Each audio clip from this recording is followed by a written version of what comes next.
এখানে উচ্ছেদ অভিযানের নামে দেখা যাইতেছে এখন হারে নিজে দখল করতেছে, কইরা এখানে বিল্ডিং ফাউন্ডেশন করতেছে। খালি করার লাগে যদি উচ্ছেদ অভিযান হয়ে থাকে তাহলে বিল্ডিং উঠে কিভাবে? এরা এই ফান্ড আইসে করতে গিয়ে, এরা টাকা পয়সা আইসে করতে গিয়া, এরা এত টাকা পয়সা দিতেছে কেনা? এই যে পিছনে মার্কেট, দোকানপাট, ঘর বাড়ি, এতগুলা মানুষ, এদের রাস্তাঘাট কোনো কিছুই নাই, এরা সবকিছু দখল করে বই রয়েছে।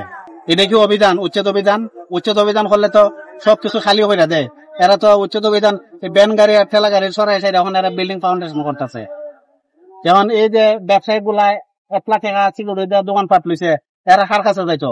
এই যে বাড়ির মালিক সকল এখানে আছে, এরা রাস্তাঘাট কোনো দিকে নাই, সবকিছু বন্ধ, এরা কার কাছে যাইব? আমরা এখানে চাই অবৈধ স্থাপনা এগুলা উচ্ছেদ করাবো। আমরা এখানে কোনো অবৈধ স্থাপনা চাই না। রাস্তাঘাটের সুবিধার পরে এই জায়গাগুলো খালি থাকতো। উচ্ছেদ অভিযান তো খালি করার লাগে করছে না, তাইলে এখন বিল্ডিং হয় কিভাবে? এরা এই ফান্ড আইসে করতে গিয়া, এরা টাকা পয়সা আইসে করতে গিয়া, এরা এত টাকা পয়সা দিতেছে কেনা? ঘটনা হলো এই জায়গায় দোকান ছিল, দোকানগুলা এখন সরাই দিছে, বলছে ওনারা এই জায়গা পরিষ্কার রাখবো। তাহলে এখন তো পরিষ্কার থাকতো, এখন আবার ওয়াল হইব, বাড়ি হইব। এখন আমাদের দোকানের দিক দিয়ে মানুষ কাস্টমার যাইতে পারে না, রাস্তাগুলা বন্ধ। এরপর পিছনে গেপে পড়ে গেছে, দোকানগুলা দেখা যায় না। মূলত দোকানে নিয়ে আমি এই কথাই বলতে চাই যে এই জায়গায় যখন পরিষ্কারের কথা বলছিল এখন তো পরিষ্কার থাকতো, এখন ওয়াল হইব, দোকান হইব, এই বিল্ডিং হইব, এগুলো তো কথা ছিল না। এখন আমাদের দাবি এটাই, আমরা কিভাবে ব্যবসা করব? যদি মানুষ না যাইতে পারে, আসতে পারে, গেপে পড়ে থাকি, আমাদের দোকান তো এইভাবে বন্ধ করে রাখলাম, আমরা চলবো কিভাবে? আমাদের এখানে মানব বন্ধন করেছে, আমাদের যে দাবি নিয়ে আমরা আপনাদের কাছে আসছি, আমাদের একটাই দাবি, এখানে আমাদের রাস্তাঘাট ছিল, আমাদের এখানে বাপদাদার জায়গা বাসা, আমাদের বাড়ি এখানে, আমাদের রাস্তাঘাট দেখা যায় সরকারি জায়গার মধ্যে অবৈধ মানুষ এখানে দোকানদারি করতো, তারা এগুলা উদ্ঘাট করে দিছে। উদ্ঘাট করার পর আমাদের রাস্তাঘাট বন্ধ করে তারা এখানে বিল্ডিং শুরু করে দিছে। এখানের মধ্যে যারা এই বিল্ডিং এর কাজের মধ্যে জড়িত আছে, একজনের নাম সুরজ আলী, একজনের নাম রাসেল। ওনারা আমাদের এই জিম্মি করে আমাদেরকে গৃহবন্দী করে রাখছে। হাজার হাজার মানুষের যে যারা দোকানদারি করতেছে সিকিউরিটি দিয়ে তাদের এই কর্মসংস্থান বন্ধ করে তাদের রিজিকের ব্যবস্থা বন্ধ করে দিচ্ছে। এখন আমরা কার কাছে যাবো? আমরা জিম্মি অবস্থায় আছি। আমাদের একটাই দাবি, আমাদের রাস্তা যেন তারা ক্লিয়ার করে দেয়, এই অবৈধ স্থাপনা তারা যেন উদ্ঘাট করে দেয়, এটাই আমাদের দাবি।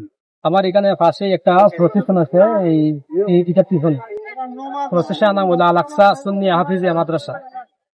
এখন প্রশ্ন হলো এই যে এগুলা উচ্ছেদ অভিযানের নামে এগুলা কেন করা হইতেছে?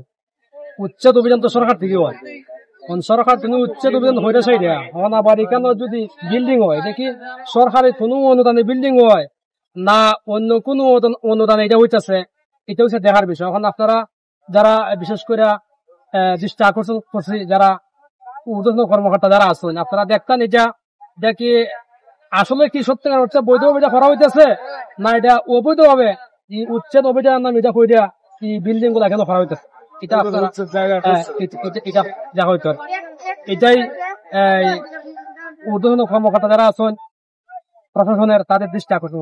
কাছিরহাট মহাসড়কের 144তম কিলোমিটারে অলিপুর নামক স্থানে কিছু অবৈধ স্থাপনা হচ্ছে, তার মধ্যে একটি ফাঁকা স্থাপনা আছে। তো আমরা প্রায় 2 মাস আগে এগুলো উচ্ছেদ করেছিলাম। এরপরে আমাদেরকে হাইওয়ে পুলিশ থেকে আশ্বাস দেওয়া হয়েছিল যে এগুলো তারা দেখভাল করবেন যাতে ভবিষ্যতে অবৈধ স্থাপনা হয়। এরপরে তেমন অবৈধ স্থাপনা হয়নি, তার মধ্যে একটি ফাঁকা স্থাপনা যেটাকে মসজিদ বলা হচ্ছে, সেই মসজিদ নির্মাণ শুরু হয়েছে। তো আমরা যখন খবর পাই আমরা গত সপ্তাহে গিয়ে সাথে সাথে বাধা দিই, বাধা দেওয়ার পর থেকে কাজ বন্ধ আছে। তো আমরা আজকালকার মধ্যে তাদেরকে জানিয়ে দেবো, যদি এই কাজ অব্যাহত থাকে তাহলে আমরা এটা আইনের ব্যবস্থা নেবো, আমরা এটা ম্যাজিস্ট্রেট সহায়তা এবং উচ্ছেদ অভিযান পালন করবো।